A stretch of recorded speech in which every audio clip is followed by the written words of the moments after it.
Hey, howdy do out there, everyone. My name is Michael, and welcome to the Duke Corner, where, after a long 3-month hiatus, I'm finally back making doodles for practice and fun. At first, I was just gone because I had started working on my NEC football mural. A couple weeks ago, I posted a video about designing a mural for the new football team at NEC.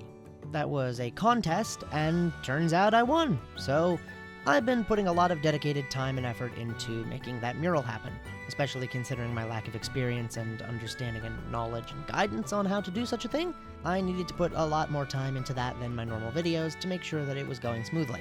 Now, that would have only been a week or so of delay, but then I was struck with a myriad of computer issues that really set me back. Not necessarily because they took a long time to resolve, but just because it took me a long time to recover and sort of figure out how to move forward from them. Because none of them were actually ever really solved, despite all of our best attempts. The best I could do is really come up with workarounds, which is my strong suit. But still, that took time. Just to break the facade a little bit here, I've tried recording this segment a lot of times now. And it honestly turns out that this whole computer story is way too long and way too confusing to actually fit in this video. So the abbreviated version is that I took my computer to the beach for my father's birthday because I had a rush job earlier that morning for the council, and I knew that they were going to want revisions at some point in the day. I just didn't know when, because they're sometimes slow and sometimes really fast.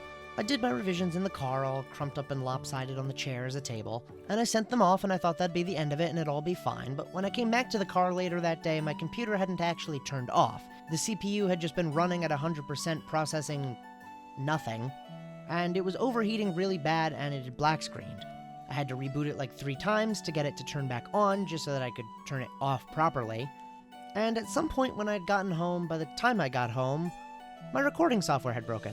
It simply wouldn't start and instead turned on as a background process that I couldn't open in any window. I spent about a day trying to figure it out and even had to miss my painting for that day. And then I decided to enlist my brother, who, second only to my father, is phenomenal at fixing computers. He spent a few hours at it, even went so far as to install a program on the computer that let him rip out every single piece of code and associated file from that program off the computer and then reinstall it with a brand new, fresh copy. And even that didn't work. So I finally got my father involved, and after some time and some trial and error, he figured out that he could resolve it by removing Malwarebytes and doing a system restore. The working theory being that Malwarebytes at some point had updated, and usually when it updates, at least in accordance with my observations, nearly every time restarts the free trial of Premium, which has active threat detection. Active threat detection, for whatever reason this time, as opposed to every other time, decided that Action and various other programs on my computer were all viruses, and just got rid of random parts of them. So the system restore worked. At least until the next day when I went to go paint again, and I brought my computer and I opened up Action, except Action didn't open. Because when the system was restored to a previous state, it actually reinstalled Malwarebytes. Because Malwarebytes was one of the programs installed as part of that previous state. Malwarebytes had then, consequently, updated and done the whole thing all over again. I tried doing the system restore a couple times myself, to no avail. So unfortunately, Action was just out of commission. I'd also been working on trying to find a way to get my computer to do multiple monitors. See, the issue being is that my tablet needs to be a mirrored screen, but I wanted to extend the displays to another monitor so that I could record both my working view and a stable view of anything that I'm doing. I figured it'd be easier on the eyes if I wasn't zooming in and out all crazy all the time.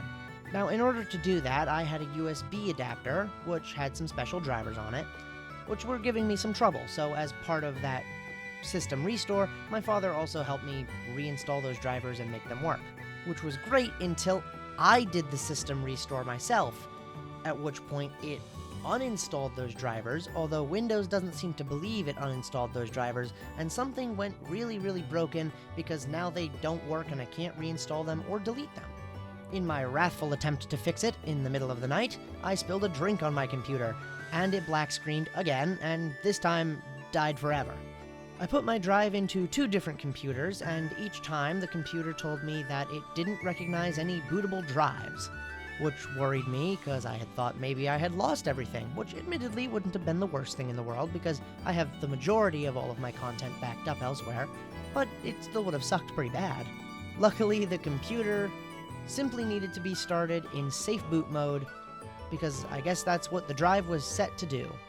And finally, I have my computer back. It only took a week, all things considered, but all of the underlying issues still remained. I never actually fixed Action, and I never actually fixed the adapter. And at that point, it was draining me mentally and physically and temporally, and I simply don't have the skill to fix it all on my own.